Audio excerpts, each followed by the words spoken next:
Small patch stabilizing changes in light of the mid-set expansion to make the meta more, well, stable. Do you feel lost every second Wednesday when new patches hit? Afraid to go into ranked as if Fiddlesticks is waiting for you in there? Don't worry, we got you here at ProGuides, as we're going to tell you the best comps and gameplay styles to go for in 10.10. Hey guys, and welcome back to another ProGuides Teamfight Tactics video. Today, we're going to be looking into patch 10.10, going through the interesting changes Riot made, and making some predictions on how our experts think the meta is going to shake out. Patch 10.10 is a small patch, since we're looking at the big mid-set expansion happening in June. If you don't know what this is about, check out the link in the description. We're going to be talking about system changes made, trait changes, buffs and nerfs to champions, the newly introduced Galaxy, item changes, and, for the first time, a couple of important bug fixes. Finally, we're going to hit those predictions about which comps are going to be the best next patch and any big changes. Keep in mind that predictions made in this video are exactly that, predictions. They're subject to change, and we will definitely keep you all updated in our mid-patch update. Feel free to share any comments below giving us your feedback, especially if you have something new to add, or if you disagree with what we predicted. We'll be happy to read them. If anything is pulled from the original PvE changes, you can find the info in the comments as well about what ended up not making it to the live servers. System changes. Let's dive into the system changes. A few important things changed this patch, starting with the fact that item drops are pushed more towards the early game. What this means is that you will get most of your items at Terra Bursters and Infiltrators, with 1 or maximum 2 items being left over for Arc Raptors. We feel this is a really good change, since it will allow you to formulate your strategy much quicker and not have to wait and see what items you get by the end of Stage 4.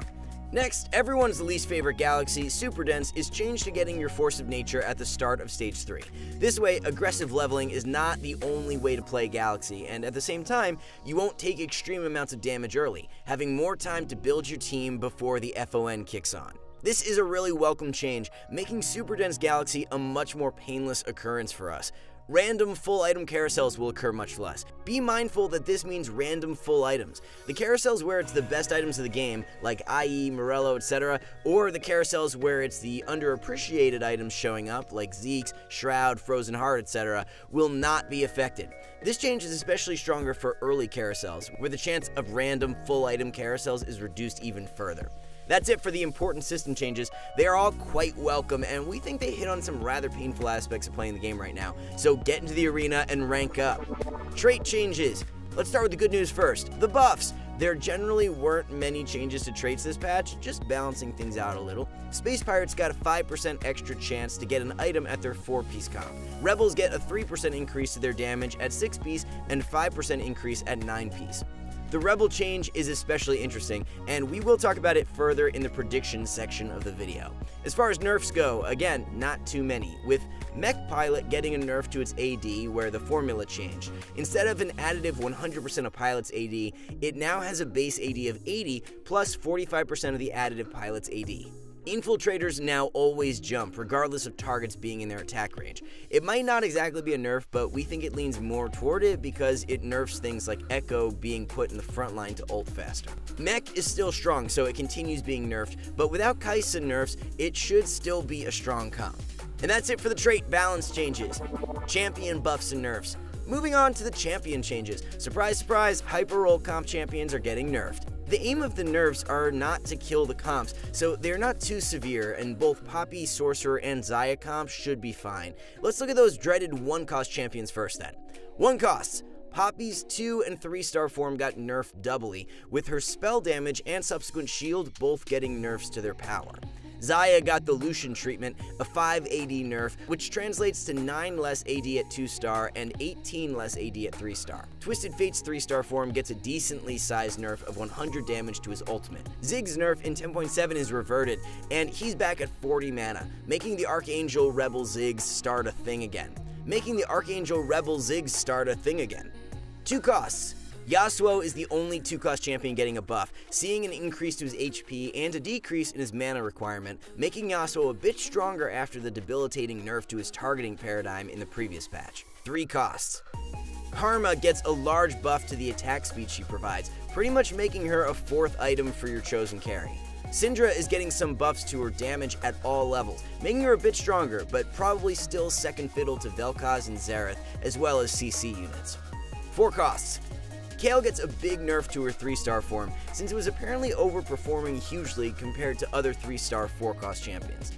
Vel'Koz is actually getting a buff to his damage in his 2-star form, which is okay since, as you will see later in the video, Mana Printer is getting nerfed. Wukong gets a very strong buff in his targeting paradigm, making it so that he goes for closest enemies he hasn't hit yet. This will stop our favorite Monkey Man from going off in wild adventures, leaving the champions we want CC'd untouched. That's it with champion changes. You will notice that there were no 5-cost changes, as they seem to be at an okay point at the moment. New Galaxy. Only one new galaxy coming this patch, but boy is it fun. We're talking about Galactic Armory, where each player starts out with 2 random items. There's a couple of caveats to this. The items will always be different. You cannot get 2 chalices or 2 infinity edges.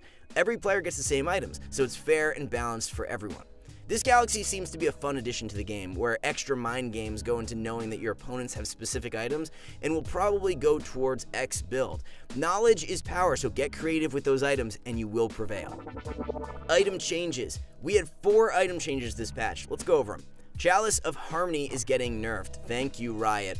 The reduction to 8 mana generated makes triple Chalice underwhelming, with double Chalice Seraph still being good but not overpowered. The devs have hinted that Chalice is an item that unfortunately is not good for the game and is a prime candidate to rotate out with the mid-set expansion. Deathblade seems to be at a good spot with this change. At just 1 stack, it is stronger than Infinity Edge. Making the counter display AD granted is also a nice QOL change, making it easier to see if your 2 BF sword investment paid off. What this also does is it reduces the popularity and need for gloves for comps that use the Last Whisper, Infinity Edge, and Quicksilver Sash as their main items, needing 3 gloves to pull it off. The burn items, Morello and Red Buff, are getting another nerf, 2% this time, added to the 3% they got back in 10.7. This is just a way to control them a bit more in the early game. They should still be really strong items and do not really hurt comps that ran them, like Void and Blaster Brawlers. These item changes were really welcome, and while not meta-changing, they make the game a better place. Important bug fixes. We usually don't talk about those, but a couple of them were really important to the way you should play the game if you want to climb. There were improvements made to the click and drag, making it easier to reposition your units as well as putting items on them. It was really frustrating when you combined the wrong item, so thankfully that should be over with this fix. While viewing the board from the carousel, you can now see your items. This is a long-awaited fix, helping you make that important item choice during the carousel.